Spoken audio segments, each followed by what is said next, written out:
Welcome to the Prescription for Admission podcast, where we talk about hospitals and hospital-based care, who you can expect to meet, and what you may experience during your time in the hospital, both as a patient and also as a healthcare provider working in a hospital.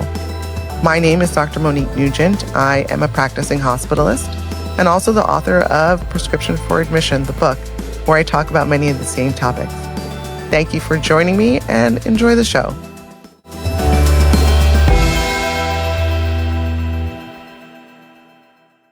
Hi, and welcome back to the Prescription for Admission podcast. I am your host, Dr. Monique Nugent, practicing hospitalist and the author of the book Prescription for Admission, where I talk about a lot of the same things that we talk about on this podcast, which is hospitals, all things hospitals, your experience as a patient, as a caretaker, and your experience as a healthcare provider working in inpatient hospital setting. But today's episode is a little different. I don't have a guest. I've been doing a few solo episodes while I'm recording season 2 and season 3, which I'm very excited about. And I also wanted to take a little bit of time and do something a little bit more personal. It is September, and September is Women in Medicine Month. And I thought I would do a podcast about women in medicine. And so I had this idea instead. It kind of just struck me that what happened was so quintessential to the experience of being a woman in medicine, that your schedule is always so full, that I thought maybe I would talk instead of about being a woman in medicine, like what I have learned, what my experience has been, because I'm sure there's going to be tons of podcasts that do that and tons of meetings and things where people will go and talk about that. I wanted to talk instead about what being a woman in medicine, what practicing medicine ended up teaching me about being a woman, and how over time it just became that the lessons that I was learning in school, in residency, in the hospital, and CMEs, all of those lessons really just started to become very applicable to me and my journey through all the different stages of my own womanhood. And so, like I said, I definitely want to call out some of the amazing things women have done in medicine. There's going to be lots of opportunities for people to talk about historical figures, women who have been historical figures in medicine. I'm sure over this month you'll hear about like Virginia Apgar, the anesthesiologist who saved babies and set the standard. Literally, we're still using her scoring system for how we assess how well babies are breathing after they're born. There was also Dr. Jocelyn Elders. She was the Surgeon General when I was a teenager. And seeing her was the first time that I learned about the role of physicians in public health. There are lots of really great female physicians, and I am in no way near those women. And so I'm just going to give a little bit about the lessons I've learned, my little humble lessons. And I hope that people get something out of this. I hope there's some young woman who's considering medicine or in medical school listening who can get a couple good pointers that it took me years to learn. And so, what has being a female physician taught me about being a woman? When I asked myself this question, it was really hard for me to not say being a female physician who works in a hospital, because it's the only thing that I know. I'm a hospitalist. I've practiced in hospitals on each coast of this country, different settings, VA settings, academic settings. Currently, I'm in a community setting. And my experience in the hospital is kind of very different from people who work in clinics, female surgeons. So I'm speaking really about me, but I think a lot of these lessons can be expanded. The first thing that I think of for any physician, any female physician, but any physician to build a lasting, effective career in hospital medicine, in acute care medicine, when you're working in a system that is so high stakes and changes rapidly, you have got to be confident. Like, you learn pretty quickly in your practice. In residency is really where I learned the lesson that I have got to learn how to walk into every room with my back straight, my head high, announce myself, and put everyone at ease because I am confident in my ability to care for the patient, my ability to solve the problem, my ability to come to a conclusion. And this was something that I learned when I say early, I mean really early. My first rotation as an intern in San Diego was on internal medicine. I actually did not start as an internal medicine resident, totally different topic. But my first rotation was internal medicine. And I had this senior resident who there's like no way to say it other than she was just a badass. She was tall and beautiful and brilliant, nice, but also really like stern and clear with her expectations from us as her interns. It seemed like there was nothing she didn't know. Like, I'm an intern. I'm falling apart all the time. I can barely find my list 50% of the time. And she was third year senior resident in internal medicine. And to me, just seemed like she knew it. Like the attendings seemed to be put at ease by her mere presence. Us walking down the hallway, there was no way that my co-intern and I didn't walk a little taller and feel a little bigger when she was with us. She was just the picture of confidence. How confident she was in herself, I don't know. She never gave off anything other than that. It wasn't an uncomfortable confidence. It wasn't a cockiness. It was the confidence to know that she could solve the problem, that she had the ability. And she really instilled in my co-intern and I at the time how important it was for us to have that presence and have that confidence in ourselves. When we would fumble and, oh, I don't know this, and just, calm down. It's okay. We'll get it. You don't need to look and feel like everything is falling apart. And I remember you just graduated from med school, however many months before that, and you think like, oh, I'm going to do it all. I'm going to be awesome. But then I saw like what awesome was. Like I saw what having confidence in your abilities because you've put in the work. And she did. She was brilliant. She went on to do cardiology. I have kind of followed her career from a distance, watching her go from position to position as she continues to writing. She was contributing to a chapter in a textbook when she was a resident. She was just this example of confidence. And I thought to myself, I need to be that confident, but I'm never going to get that confident unless I know all of these things. And part of that is true. Like her confidence and confidence over time comes from knowing that you have put in the effort and you have the knowledge to be able to solve the problems, to be able to care for the patient. But I started to understand how important it was to my patients that I be confident because they were the ones who needed me to have that knowledge and to be able to solve that problem and to be able to de-escalate a situation, to clinically put together a picture and figure out next steps rapidly, and then to be able to sit down and have that same calm and confidence to speak with them and their family members and update them and get plans going and have difficult conversations. And it dawned on me sometime, I would say, in my like third year, or even, it was in my third year, it dawned on me that people who depended on me needed me to be confident. And so I was going to have to put in the work so that I could be confident. And I would have to, and that just didn't just mean the book learning. It meant learning myself, learning to present myself in a way, learning to actually feel that confidence and give myself the ability to stand up straight, to speak loudly, to own a situation because people depended on me. And as a mother, that same thing is exactly necessary.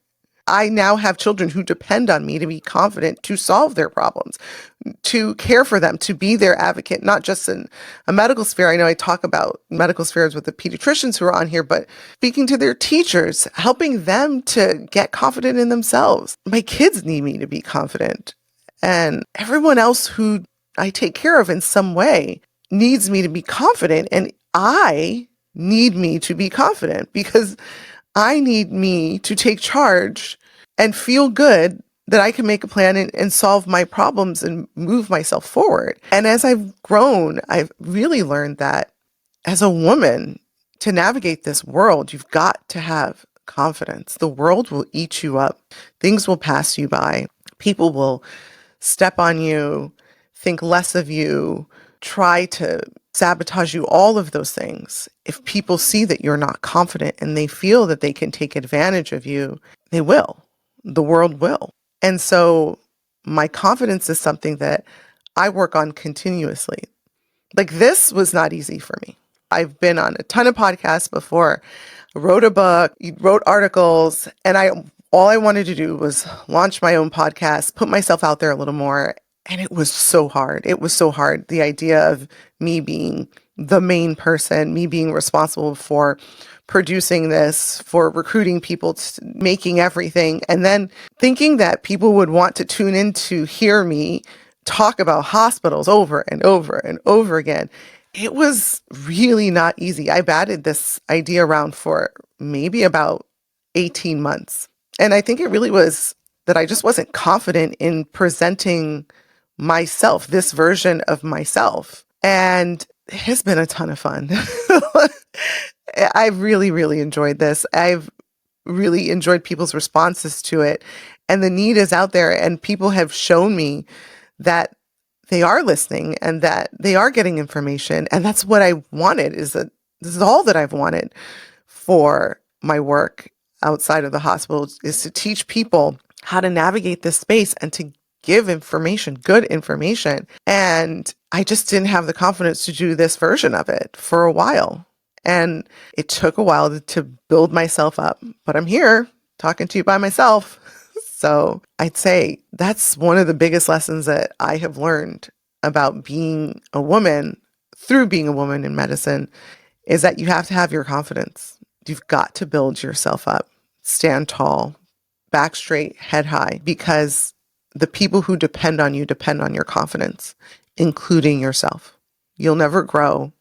You'll never take care of yourself. You'll never do all of the good things for you if you don't have confidence to step out, to try something new, to take stock of yourself, your abilities, your wishes, your desires, your dreams, all of those things, your needs. You have needs as women. You have needs. You got to eat, sleep, drink, take care of yourself, be healthy. And so you have to have confidence. And I look back and I would say that I probably became a more confident woman because I became a more confident woman in medicine. And that is lesson one that I came up with. The second thing that I wanted to talk about was boundaries. So when I really started seeing patients by myself, I would go back to patients' bedside like 3, 4, 5 times. Any little thing that the nurse questioned, or if the patient had a concern, I was at the bedside all the time. I was scheduling meetings in times that didn't particularly work with my day, but worked for everybody else. And I was tired. I mean, I'm still kind of tired. You can't be a woman in medicine and not be tired. I guess that's another lesson that medicine teaches you, is that you will be tired. But I was tired. I was disorganized. I was not efficient. I was scattered. I mean, I was not the version of the physician that I wanted to be. I wasn't the hospitalist that I wanted to be. And I needed to set boundaries. I needed to say, when I'm with a patient, I'm with this patient. I give this patient everything, which means I come into the room as prepared as possible. I stay for as much as I can. I answer as many questions as I can. I'm back with the nurse as much as I can. This is this patient's time. So that when I leave, I don't have to come back. I had to set that boundary that I may not always be able to come back to the bedside. I will always try my best to get back to you in some way. Calling, speaking with the nurse, passing on messages, speaking with a healthcare proxy, something like that. But if I cannot physically come to the bedside, and that was one of the first lessons and boundaries that I had to learn, was that I couldn't make the like 5, 6, 7 stops at the bedside that some people liked. And I do understand that for some patients, presence equals investment. The idea that every time I call Dr. Nugent, she shows up, shows that she's invested in me. So for some people, they really enjoyed that. Other people, it might have just been that, oh, I didn't think of this question now, but I thought about this question. I mean, then, but I thought about this question now. It might not have been that deep, but I was like internalizing it as such. And when I started saying, okay, I have to change how my day is structured. I have to take control of my day and the boundaries of what makes it work.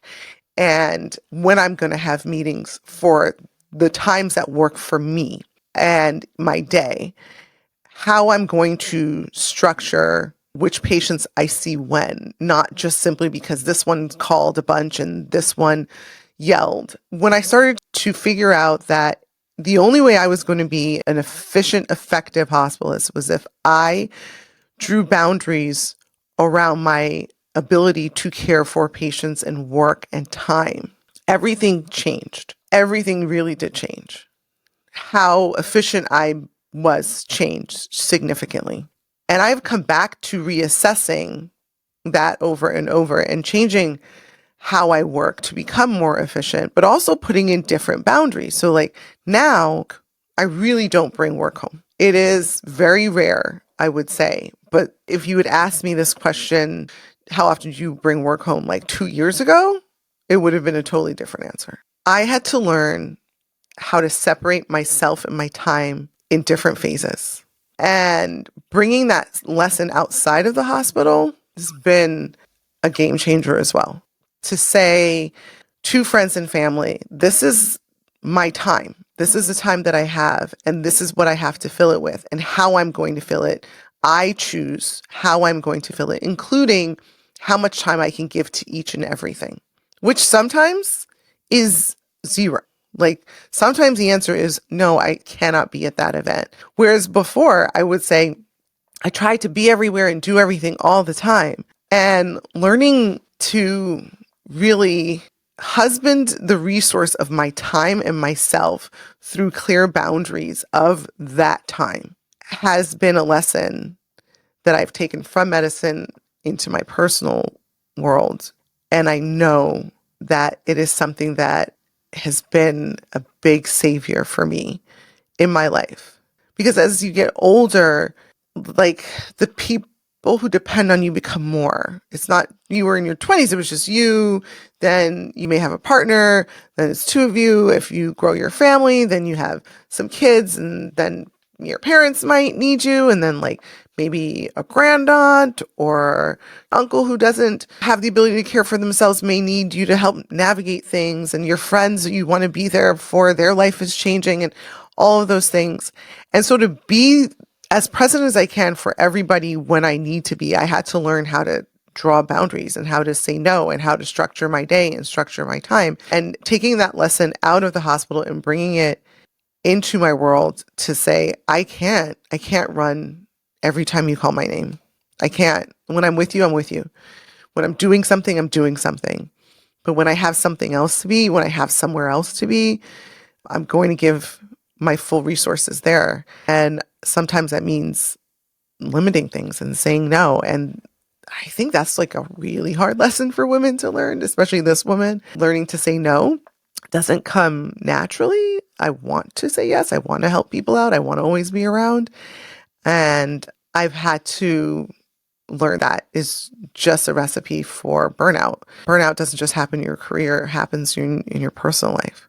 And so one of the things that I've done that I'm like loving right now is I turned off all the notifications on my phone as much as possible. I think I have maybe like 4 apps that send notifications now. I turn off all my notifications, and I do nowadays start to use the like do not disturb when I want to really just focus on something or I don't want to hear my phone, because that was a boundary breaker. Like immediately your attention gets taken away by like a bing, this random sale from your Gap app that's popped up. Like, no, I didn't need that. I had to learn to take that off and learn that it's okay to say to the world, like right now I'm doing something, or I just like want to have headspace and I'm not going to even have any notifications go on, any text message. I don't want to talk to anybody. I can't right now. I'm kind of loving that right now. This is something that I'm doing for myself that I'm really loving, that's helping me set those boundaries and helping me to focus on the things that I am doing at the time so I can be fully present and then move on, which is a great segue into the next thing that I want to talk about, which is really cherishing the quiet. So in medicine, you'll find that there's a space for everybody to do anything that fits your personality. If you love the OR in that situation, you'll find that you are a surgeon. If you want to be a surgeon and that's where you want to be, you'll find that that's where you want to be. There's a place for everybody. And I talk about that with my guests when I say, oh, how did you end up in fill in the blank space in your career? And for me, one of the things that helped me pick hospital medicine was quiet, believe it or not. And I'm sure people are like, hospitals are not quiet. I don't know what you're talking about. But my inpatient rotations were the times that I could find a quiet space to think, do work, and be. Emergency medicine physicians are a special bunch who love being down there in the place with everything. There's all these alarms and people walking in every room and trauma's happening in one place and a psych patient someplace else. And for me, that is a very like sensory overload situation. I do not enjoy being in emergency departments for too long. Like I said, I've worked in all types of hospitals and I have the same exact feeling with every hospital that I work in. It's not that I'm just itching to get out, but particularly like it was one hospital that had a lot of vascular cases, I felt like, and I couldn't be in this one section too long because I felt like all my senses got hit at once. There were all the noises, everyone's talking to me, and there was a smell that was constantly in this one part of that emergency department. And so it was, I'm thinking and I'm trying to respond to people, and I'm just like, every sense is being hit. And in hospital medicine, in my inpatient rotations, I could leave that area and go back to the workroom where it was quiet. And that quiet gave me a couple minutes to put my thoughts together. Yes, there's still pagers going off and you being called and people walking in and out of the workroom, but it was relatively more quiet than other places in the hospital. And then you get your call room, and that was a little bit more quiet, or a lot more quiet. I found that I could build moments of quiet through the day on my inpatient rotations. And now as a hospitalist, still, I find moments of quiet. My colleagues might find me coming out of the chapel every so often, particularly on the weekends. Again, a moment of quiet. I find a quiet office space and I'm in a corner. It gives me a place to think and recharge. And I am like an extrovert. So I think technically I'm like an introverted extrovert or extroverted introvert. Yes, an extroverted introvert, because I need that quiet time. I need that quiet space. I have to have that to recharge and come back and give my patients the best of me and give my colleagues and my nursing colleagues the best of me. If I have too much input, I get a little bit overwhelmed and my mood gets a little bit like snippy. And so then I'm like, okay, I need a couple minutes, and I pull myself back. And learning that about myself helped me to pick my career. But learning that about myself has also helped me learn that I have to build in those moments of quiet for myself in my private life. And there are times where, like, particularly if you're a young mother, you may feel like you get zero quiet. That when you're at home, the kids are always talking. There's always someone crying. Paw Patrol is on. Something is going on. There's always a noise. Your spouse or your partner is always chatting with you. Your phone's going off. Your parents are calling. Your friends are calling. You need to call somebody. And you go to work and people are talking to you all the time. There are times in your life where you can feel like, at least I have felt like I got no quiet. There was a time in my life where I was like, the only quiet time I got was in the car. I would drive in silence because I needed to find moments of quiet. And so learning that I needed to recharge and that I had to find ways of caring for myself really extended out of the hospital, where I figured out quickly I needed a quiet space. Otherwise, I wasn't going to be at my best. I've really had to learn that lesson over and over and over again in my private life. I think it's the nature of being a woman, of being so many different things to so many different people, that you have to learn to recenter yourself. And then you get really good at that. And then something else comes up and you lose that for a little bit. And then you feel burnt out and frazzled. And then you're like, oh, it's because I'm not centering myself. And so that's something that right now at this space of my life, I am probably better at than I was, again, 2-3 years ago. I'm sure 2-3 years from now, if I listen to this episode, I'll say, wow, I need to learn that lesson again. And I'll have to learn to recenter myself, because recentering yourself, finding your quiet, has to look different at different phases of your life. But I'm aware of it. And I'm very aware that I need to find ways to slow down, find quiet, center myself in my private life so I can have that same ability to give the best of myself to everybody when I'm with them. So that means sleeping. So I don't drink coffee. And I have had several people go like, oh, how did you get through residency? It's not any conspiratorial reason why I don't drink coffee. I just don't like the flavor of it. I don't even like coffee ice cream, which I know is very strange when I tell people that. And so I just never got into coffee. And so in residency, I just went to sleep. I would just crash. I would come home and I would just barely shower and sleep and just sleep. And when I was on my ICU rotations, I learned that if I went through and I met with every nurse at a certain hour, made sure people had the things that they need, and I could very nicely ask for, can you give me 3 hours to myself to sit down and get a little bit of sleep, a little bit of rest, I could possibly buy myself some respite that way. So I learned how to build in some of those quiet times. And I think that's weird to people when they're like, well, how do you do something? And the answer is, I take care of myself. People are like, what? Because we're always looking for some hack.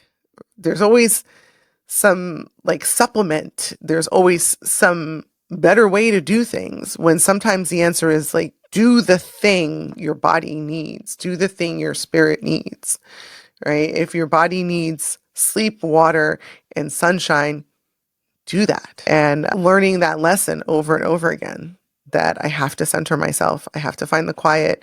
I have to take sleep, take a nap, take rest, set a boundary. Those are lessons that I don't know why I learned them quicker in my career than I did my personal life. But yeah, those are lessons that I've carried over. And so the last thing I want to talk about is my support system. There is no way that I have had any successes in my career without people.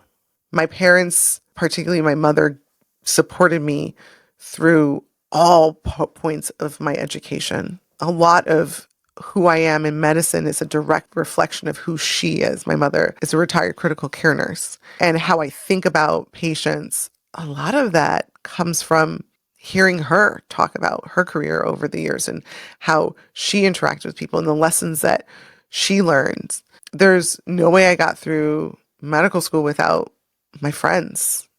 There's no way I do anything in my life without a support system. But there are times in my life that I shut that support system out for whatever reason, that I think I have to do things alone. I think I have to be the super person, the super woman to get through something. And I am very blessed that time and time again, the people who love me remind me, and they remind me that they're there, and they remind me I'm not alone. I shouldn't be trying to do it by myself, that you go further with a friend. And I tell my patients, their family members, I've said on this podcast, let people who want to show up for you show up for you. And it is a lesson I've had to learn over and over again, that when things are hard, it's my natural tendency to say, okay, then I buckle down and I do things. I do hard things. So I'm going to do this hard thing. And that means I'm going to be in this hole by myself doing this hard thing. But sometimes you're the one who dug yourself into a corner. Like there were other people there who wanted to help you, and they still are around. And I have had the blessing of people show up for me, of people showing up for me and reminding me that I am not alone. And so I tell people, if people want to show up for you, let them show up for you. Don't be alone. Don't be isolated. And I learned that you get through the work easier when you and your team are vibing. Your patients benefit when you and the nurse are working together. When you have an administrative team that has your back and you have their back, everybody wins, including the patients, because we're centering the patient. We're working as a team. But if anyone feels alone in their work, in their day, they can't reach out to a colleague, they can't get help, then who ends up suffering? The patient. The patient will be the one who doesn't get the best of them. The patient will be the one who has to wait longer because maybe you weren't able to get to all of your patients in a timely manner because you had an emergency. But if you would ask for help, hey, I need some help running this rapid response, maybe you could get through things a little bit differently. And so it's been a lesson that I've had to learn over and over again. And I'm really sure it's stuck by now. I'm really sure it's stuck by now because I'm preaching that lesson to everybody as well, that you shouldn't be alone. Don't feel like you have to be alone in all phases of your life. As a woman, the versions of you will change so many times in your life. And the people who come and to support you will help you be the best version of you at all points in time. And you will show up for people. You are people's support system. You deserve to have that too. You deserve to have people looking out for you who want to love on you, and they are there. So let people support you and you will go further with a friend. I promise. I promise. I promise. So, wow, I went a little longer than I thought I would, but thanks for sticking with me for an episode that's a little different than what we usually do for Prescription for Admission podcast. I do want to say Happy Women in Medicine Month out there to all my girlfriends in medicine, everyone who I've trained with over the years. I could spend a whole podcast just telling you the stories of all the amazing women who I have worked with, who have shaped me, who have taught me, who continue to support me, who are not just my mentors, but they're also my advocates. They're also my sponsors. They're also my lunch dates. And it's not a bad gig being a woman in medicine. We're out here helping people, changing lives, changing the face of medicine itself. There was a time where physicians didn't look like me, but now they do. I'm here and people benefit from my presence. And that's really what it is in the end. It's about being present, capable, confident caretakers of our patients. So thank you so much for joining me today on the Prescription for Admission podcast. I'm your host, Dr. Monique Nugent. Please, wherever you're listening to, like and subscribe. And if you're on YouTube, go ahead and push that button, like and subscribe.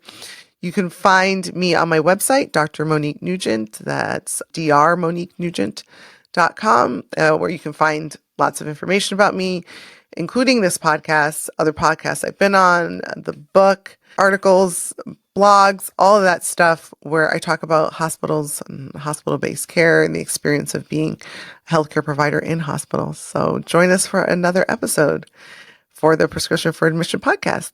Thank you so much and happy Women in Medicine Month. Bye now.